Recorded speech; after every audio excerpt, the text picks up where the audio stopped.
Dan banyak hal yang Tuhan kerjakan. Tempat ini menjadi tempat lahirnya hamba-hamba Tuhan yang dipakai oleh Tuhan menjadi berkat yang besar di Indonesia.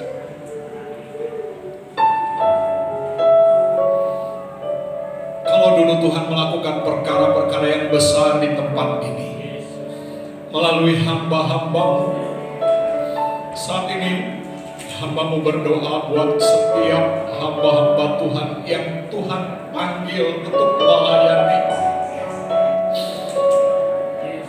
Baik Ibu Gembala, baik pelayan-pelayan Tuhan yang lain. Tuhan, kami rindu melihat bahwa di saat-saat ini juga Tuhan bekerja di dalam setiap kehidupan mereka, memperlengkapi mereka dengan kasih yang tak terbatas, sehingga mereka dapat menyalurkan berkat, kemuliaan. Bahkan tempat ini kembali melahirkan hamba-hamba Tuhan yang dipakai oleh Tuhan, sehingga membawa jiwa-jiwa kepada Tuhan sebagai persembahan yang harum, yang hidup dan yang kudus, yang berkenan di mata Tuhan. Saya sangat bersyukur karena bisa menjadi bagian dari gereja sulung ini yang banyak melahirkan hamba-hamba Tuhan yang dipakai Tuhan secara luar biasa.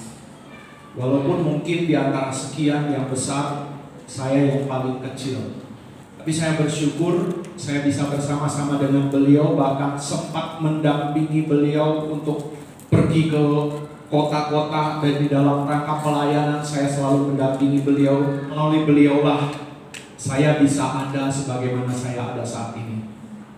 Saya teringat dengan satu ayat firman Tuhan yang selalu disampaikan oleh Bapak Rohani saya, dan hari ini saya ingin menyampaikannya ya di saat hari ulang tahun GBI Sulung yang keberapa? Kalau saya lihat tuh bukan 61, 19. Usianya boleh tua, tetapi semangatnya biarlah harus tetap muda. Seperti usia 19 tahun. Ya. Sweet 19 ya. Karena saya melihat di sini banyak generasi muda, dan saya ingin berbagi berkat dengan firman Tuhan yang selalu saya dengar dan selalu diucapkan oleh Bapak Rohani saya ya. Ayat ini terdapat di dalam Yesaya pasal 42 ayat yang ketiga. Bulu yang patah terkulai tidak akan diputuskannya, suku yang pudar nyalanya tidak akan dipadamkannya, tetapi dengan setia ia akan menyatakan hukum. Amin. Silakan duduk saudara. Ayat ini merupakan nubuatan. Kita tahu bahwa nubuatan ini disampaikan oleh seorang nabi yang dipakai Tuhan yang bernama Yesaya. Dan nubuatan ini berbicara tentang satu pribadi, satu sosok yang akan datang, yang akan muncul di kemudian hari, yang akan menjadi berkat yang besar bagi dunia. Dan hal itu dirasakan oleh generasi selanjutnya sampai pada hari ini. Nah saudaraku, tadi saya sudah katakan bahwa ayat ini, kalimat ini selalu diucapkan oleh Bapak Rohani saya, Bapak Pendeta Yusuf Tios almarhum ya, pendiri dari gereja Betel Sulung. Dan itu selalu tidak lepas diucapkan, apalagi di saat ada orang-orang yang sedang menghadapi masalah. Bahkan saya pernah tahu ada seorang hamba Tuhan hampir dipecat karena melakukan sebuah yang dianggap sebuah kesalahan dari organisasi. Tapi yang luar biasa, Om Tios ini tampil di depan. Makanya kalau ada hamba-hamba Tuhan yang bermasalah, ya datangnya ke Om Tios. jadi tempat penampungan orang-orang yang bermasalah. Karena apa?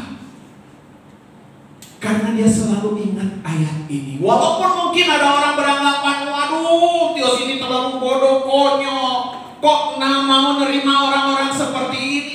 Ada yang punya pandangan seperti ini, tapi dia tetap kekeh, saudara. Ada dua hal yang saya pelajari di dalam hidupnya. Satu, tentang bersyukur, sampai dijuluki pendeta syukur. Kedua, dia selalu pegang firman Tuhan ini. Buluh yang patah terkulai tidak akan diputuskan. Dan itu dilakukan. Saudara tahu buluh? Batang buluh. Ya kalau di Israel mungkin ada, sering kali ada di tepi-tepi sungai, ya. Jadi kalau bicara tentang buluh bukanlah sesuatu yang istimewa. Tidak ada istimewanya, biasa-biasa saja, ya. Ya semacam alang-alang kering yang tumbuh liar di banyak tempat. Kita juga bisa menemukannya dengan mudah. Dan tentu harganya juga bukan relatif murah, tidak ada harganya. Kalau saudara tahu bulu, apalagi kalau bulu yang patah. Berarti bulu yang patah itu adalah sesuatu yang tidak berguna sama sekali. Sesuatu yang tidak ada artinya apa-apa.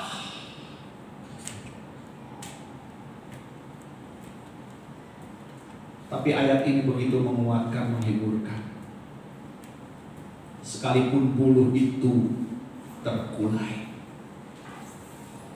sekalipun buluh itu sudah tidak punya pengharapan dan tidak ada harganya sama sekali, tapi kasih Tuhan mampu mengangkat kehidupannya.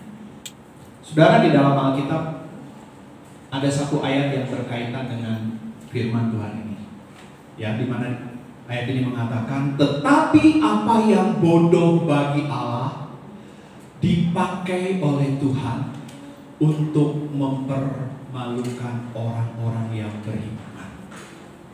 Ya. Saya mau tanya di sini, Bapak Ibu orang bodoh bukan? Bukan ya kan? Saya lihat orang-orangnya hebat-hebat, ya, pemain musiknya juga hebat-hebat, pemimpin pujiannya juga hebat-hebat. Ya. Nah, saudaraku yang dikasih Tuhan, kalau orang bodoh saja dipakai Tuhan, terlebih saudara dan saya. Amin. Saudara mau tahu, mau lihat orang bodoh yang dipakai Tuhan? Pernah lihat gak orang bodoh dipakai Tuhan?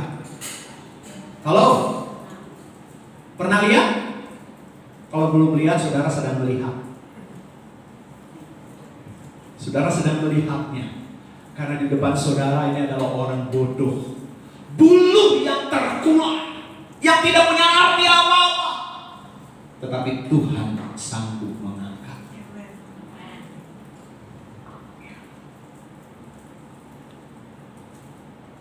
Kenapa saya katakan saya bersyukur dan tidak ada sesuatu yang kebetulan kalau Tuhan tempatkan saya di tempat ini?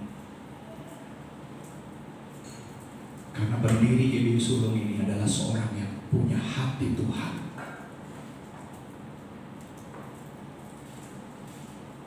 Dia melihat buluh yang terkulai, tetapi tidak dipatahkan.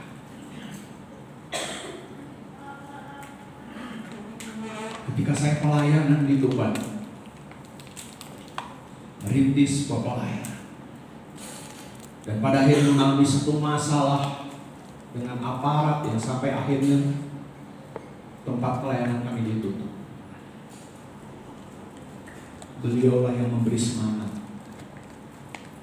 Di saat-saat saya menghadapi tekanan yang begitu luar biasa, baik di dalam pelayanan maupun di dalam kehidupan sehari-hari,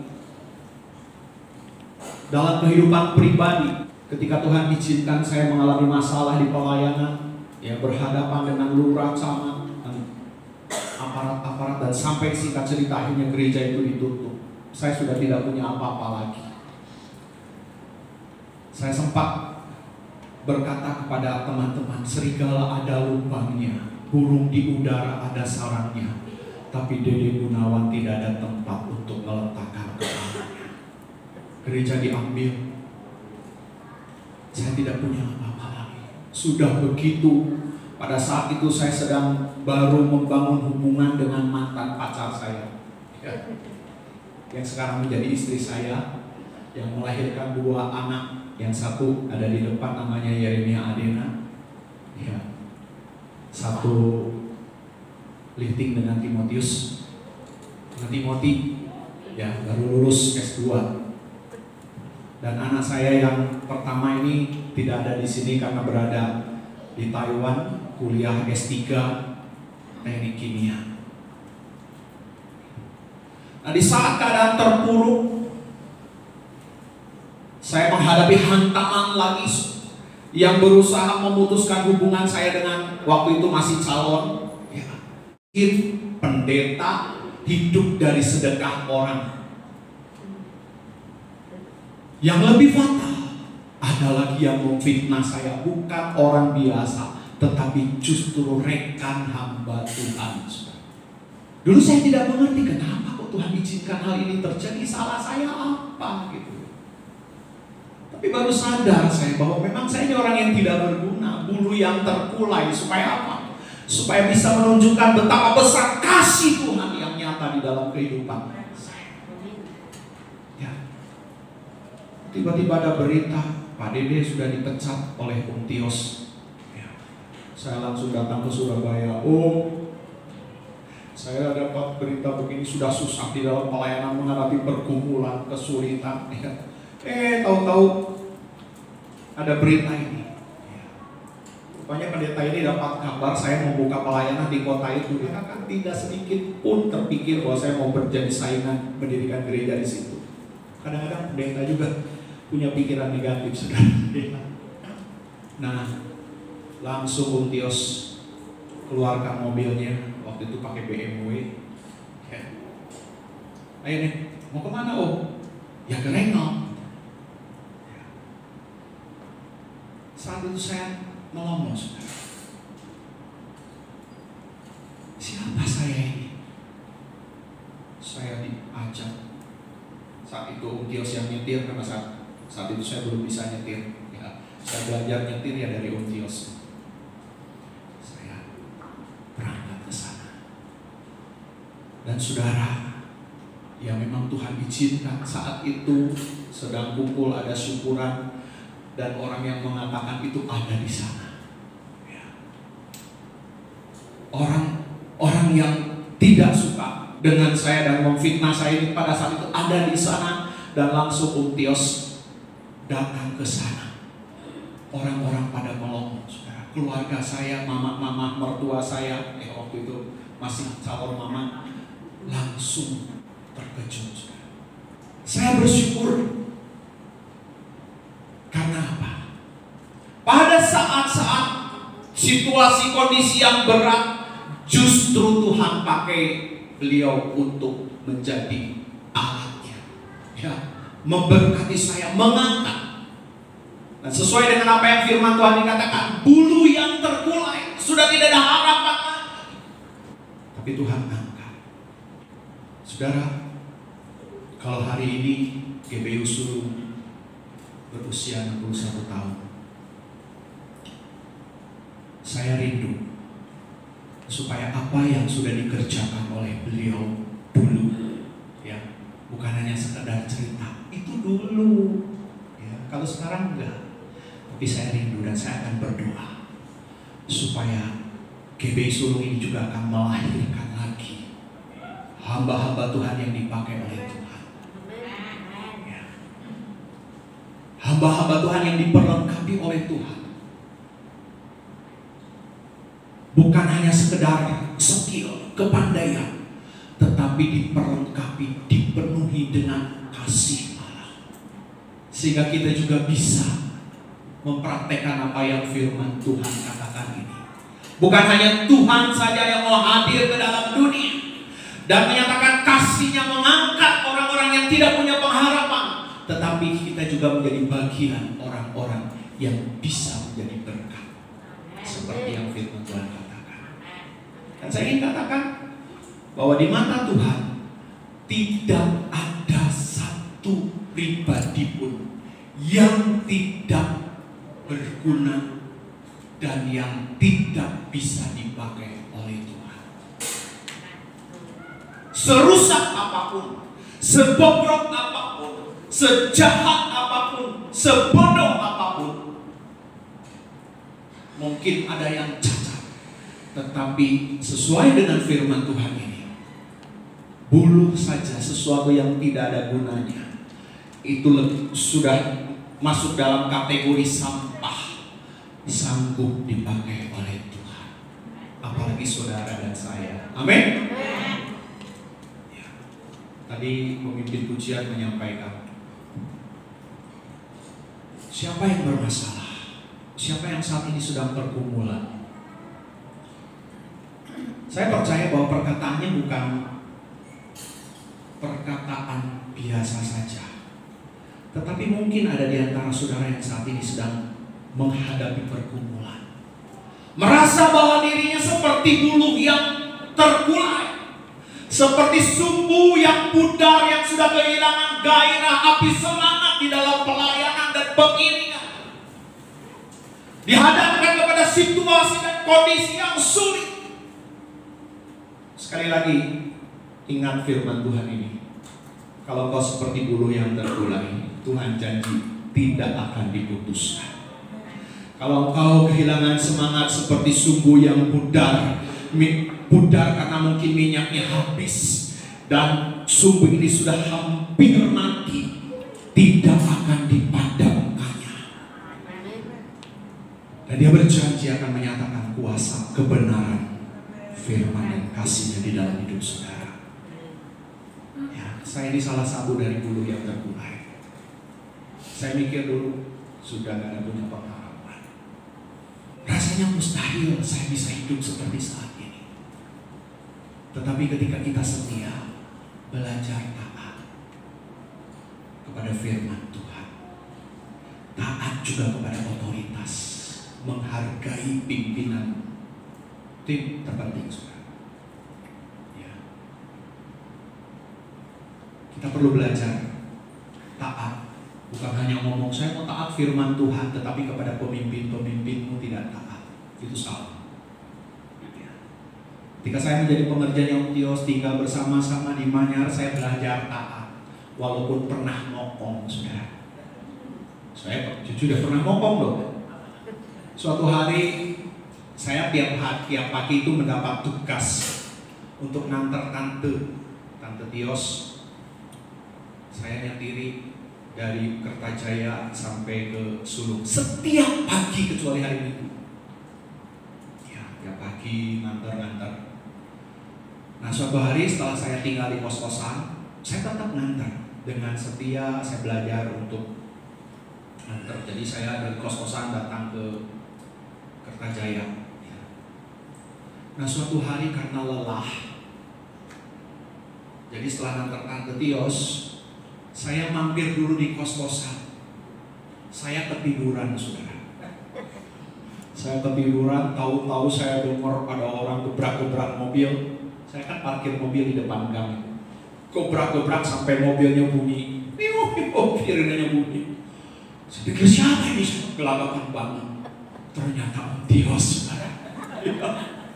Lalu dia ngomong begini, kamu ini gimana? Wah, saya lagi baru bangun tidur, digitukan langsung saya marah-marah. Saya marah sama Tios.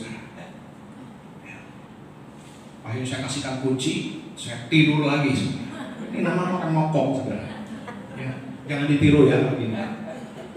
Lalu kemudian Tios pulang nyetir sendiri ke Kertajaya.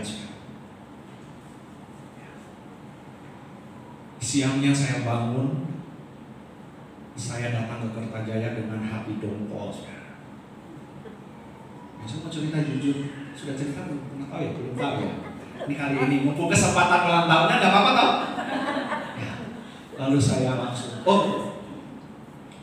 saya sudah tidak mau bantu lagi di sini. Saya nggak mau. Ya. Saya mau mundurkan diri. Saudara tahu jawabnya apa? Ya kalau saya jadi Om Tios, saya ngomong, ya sana pergi orang gak berguna gitu kan ya. Nah minggat-minggat ke sana, ya kan? Saudara tahu apa yang dilakukan oleh Om Tios? Dia langsung, Om minta maaf, Om salah. Itu yang membuat hati